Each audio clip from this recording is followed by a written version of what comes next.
আসসালামু আলাইকুম প্রিয় দর্শক, আশা করি সবাই ভালো আছেন।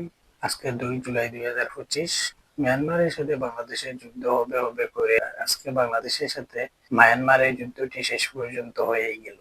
তবে এই যুদ্ধটি রণাঙ্গনে নয়, যুদ্ধটি হয়েছে ফুটবল মাঠে। মহিলা এশিয়ান কাপের বিশ্বকাপ বাছাই পর্বের আজকের ম্যাচে ঋতুপর্ণার দুর্দান্ত দুটি গোলে বাংলাদেশ আজকে মিয়ানমারকে 2-1 গোলের ব্যবধানে পরাজিত করেছে।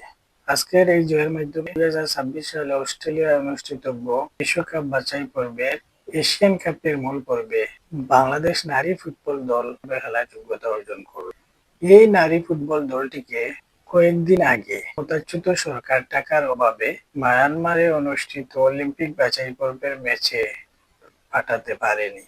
আজকে এই নারী দলটি যা অর্জন করলো তা এযাবৎকালের বাংলাদেশের ফুটবল ইতিহাসে পুরুষ এবং নারী মিলে যে অর্জনগুলো আছে তার মধ্যে এটি হচ্ছে সর্বোচ্চ অর্জন। 2026 সালে অস্ট্রেলিয়ায় অনুষ্ঠিতব্য এশিয়ান কাপের মূল পর্বে 12টি দল অংশগ্রহণ করবে।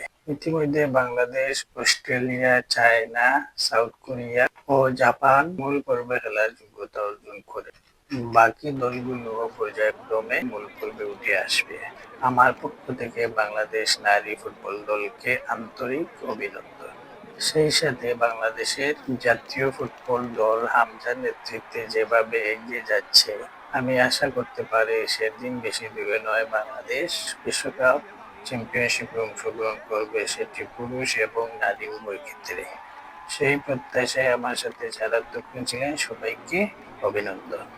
আল্লাহ হাফিজ।